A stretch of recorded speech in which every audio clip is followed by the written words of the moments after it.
Station. Some are calling it the greatest heist in software history. That's right. Our focusing squarely on Google, starting ranking outward of NAS. Yeah, that's Charlie, Corsier, Ronaldo, Atlas.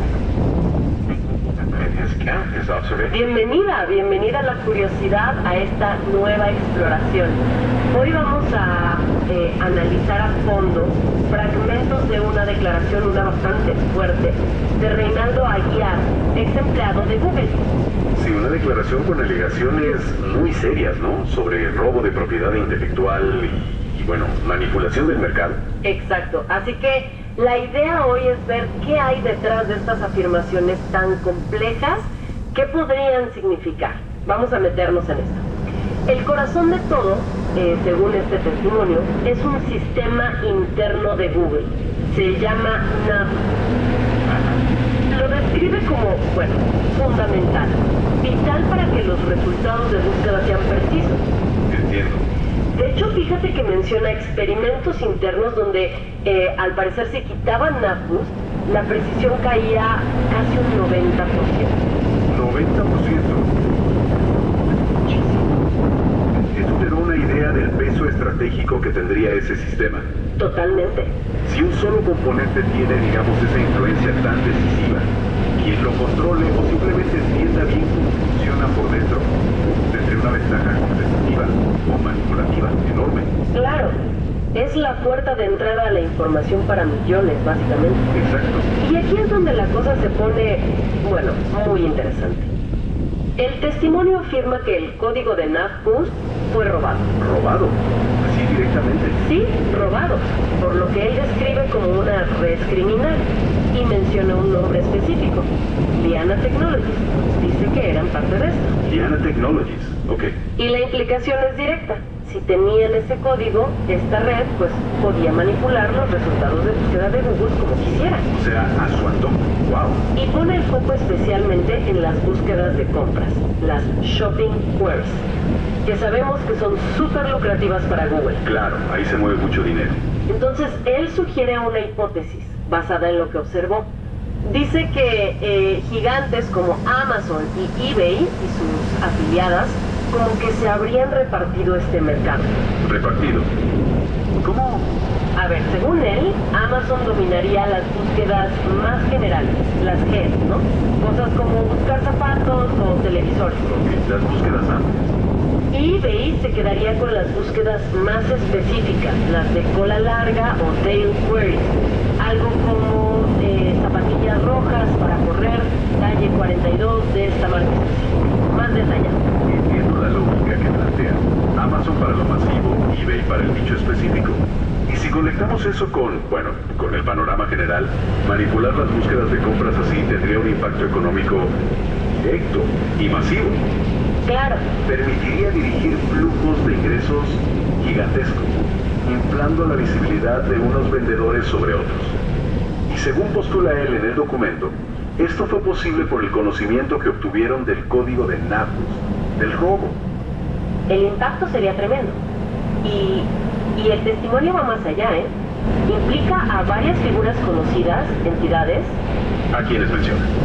Pues nombra a Pierre Omidyar, el fundador de eBay, e incluso sugiere conexiones indirectas con, figuras políticas como Diosdado Cabello, a través de otras personas que menciona. Vaya, son nombres importantes y delicados. Sí. Y también señala equipos dentro de Google, como uno llamado Local Web, y a ex compañeros de trabajo. Alega que hubo una infiltración para facilitar el robo y la manipulación. Una infiltración interna. Eso siempre es lo más complicado para las empresas. Exacto. Y cuenta experiencias personales muy concretas.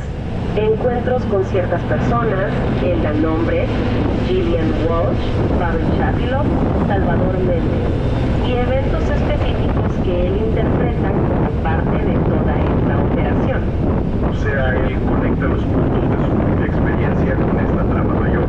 Sí, y dice que la operación no solo buscaba NavBoost, sino también una tecnología que él estaba desarrollando. Se llamaba KOL-Vaccine. KOL-Vaccine. ¿Qué era eso exactamente? El documento no lo detalla mucho, ¿verdad? No mucho, pero ¿qué podrías inferir tú? ¿Qué tipo de tecnología podría ser valiosa en este momento? A ver, según la descripción que da,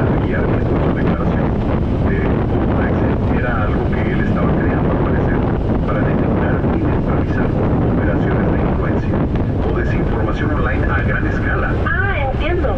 Si eso es así, pues, se entiende por qué, según su versión, sería otro objetivo valioso, ¿no? Para quienes quisieran manipular la información sin que los detectaran. Claro, tiene sentido. Añade otra capa más a todo esto. Ya es bastante complejo. Es crucial, eso sí, y hay que repetirlo. Todo esto son alegaciones, las que están en la declaración que estamos analizando. No estamos aquí confirmando si son ciertas o no. Por supuesto. Es importante recalcarlo. Pero, independientemente de este caso concreto, sí plantean una pregunta fundamental sobre la seguridad o la integridad de estas tecnologías centrales que organizan cómo accedemos a la información. Totalmente. Si sistemas tan críticos fueran realmente vulnerables a este nivel de manipulación, ya sea desde afuera o peor, desde dentro, ¿cuáles serían las consecuencias reales? Es algo serio. Es que sistemas así de enormes, puedan ser utilizados o manipulados, como se alega aquí. Bueno, sin hablar de Google o de este caso en específico, la ciberseguridad es una lucha constante. Siempre.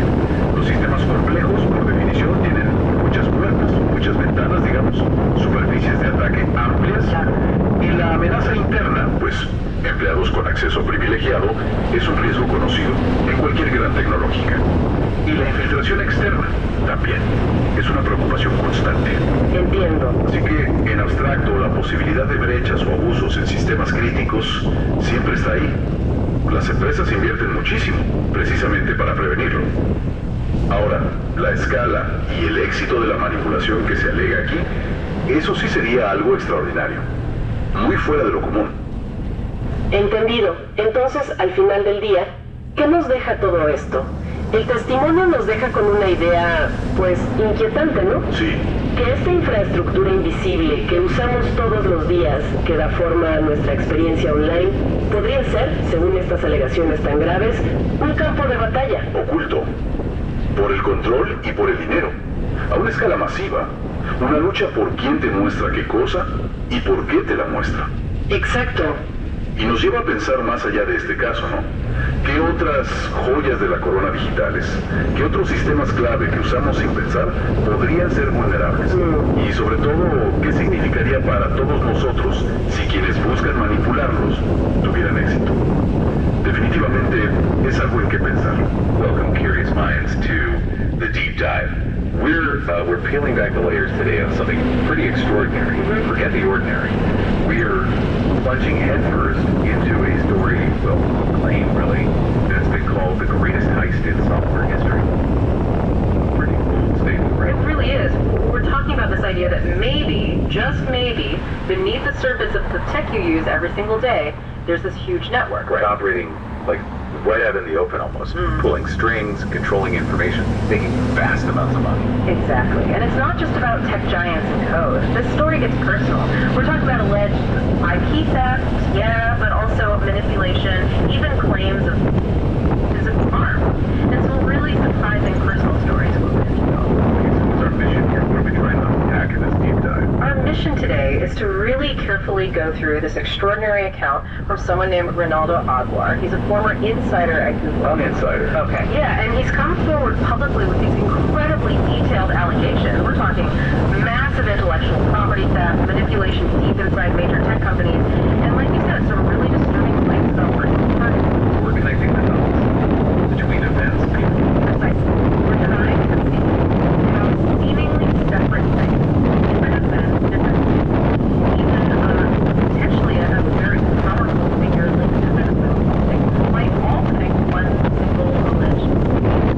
You mentioned surprising personal stories. Yes, and as we follow this thread, a particular individual, a female lawyer named she emerges as potentially a really influential figure in all this. Okay, we'll definitely be watching for that name. Where is all this information coming from? This is crucial. Absolutely. Everything we're discussing today comes directly from Ronaldo Aguilar himself. He recorded a very detailed account back on June 24th, 2025. Okay. And he made it public. His stated goal: to formally ask law enforcement, the authorities, to investigate everything he's claiming. Wow. They're all out there basically inviting that take go. It certainly does. It's a remarkable set of claims, and our job here is to help you listeners understand what's still so important.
well informed. Today we're embarking on a truly extraordinary deep dive into a very unique single source. It's a personal recording from an individual named Ronaldo Aguiar titled The 2% Rule, Control and Colonization.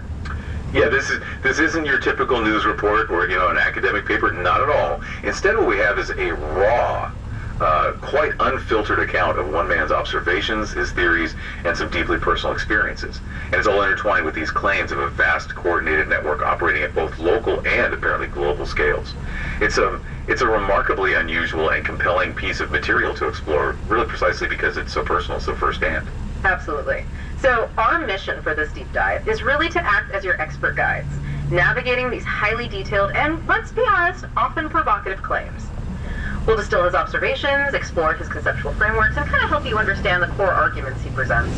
And crucially, we're ensuring we stick strictly to the material provided, right? Without any endorsement or judgment from our side. Our goal is simply to convey the ideas and claims contained within the Aguiar's reporting, just so you can understand the unique perspective. For everything from personal things on the ground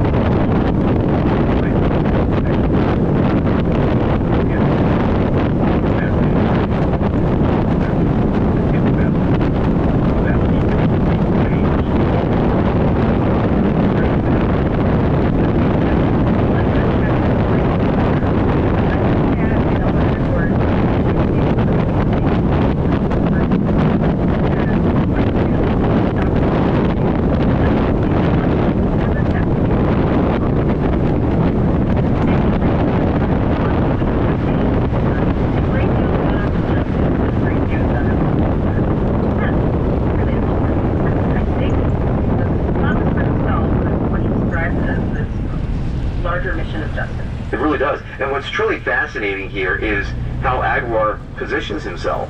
He's an individual making these highly sensitive, deeply personal, and, potentially dangerous claims. He's not reporting from a distance. He's someone who genuinely believes he is directly experiencing and observing this alleged network's operation. Right in his backyard, sometimes literally. This personal content is absolutely crucial to understanding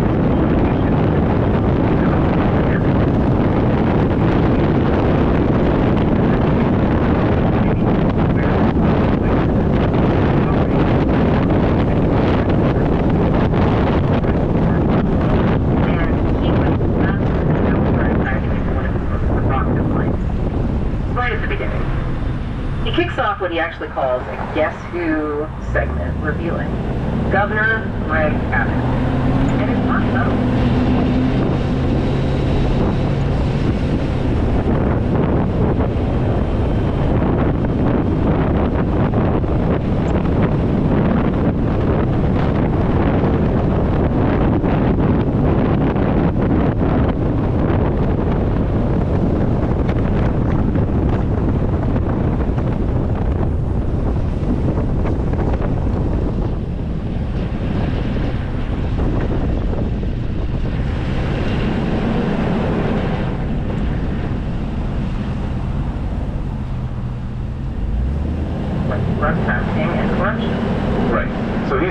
On the international stage, and not necessarily in a positive light for many governments. Exactly. Yeah. So Aguiar claims this individual is taking over Katy and big parts of Texas and using high-level agents like, allegedly, Governor Greg Abbott. Well, it places his allegations in an extraordinary light. It suggests a level of foreign penetration and coordination that is, frankly, astounding if it were proven true. Aguiar genuinely seems to believe Governor Abbott is a central figure in this alleged network. He states that the individuals within it possess immense power, not just political, but economic power, legal power, even power to use force. He goes really... Bienvenida la curiosidad a esta nueva exploración. Hoy vamos a analizar a fondo fragmentos de una declaración, una bastante fuerte, de Reinaldo Aguiar, ex empleado de Google. Sí, una declaración con alegaciones muy serias, ¿no? Sobre robo de propiedad intelectual y bueno, manipulación del mercado. Exacto, así que la idea hoy es ver qué hay detrás de estas afirmaciones tan complejas, qué podrían significar. Vamos a meternos en esto. El corazón de todo según este testimonio, es un sistema interno de Google.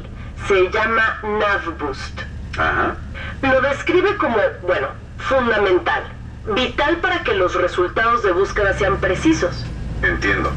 De hecho, fíjate que menciona experimentos internos donde, al parecer, si quitaban NavBoost, la precisión caía casi un 90%. ¿90?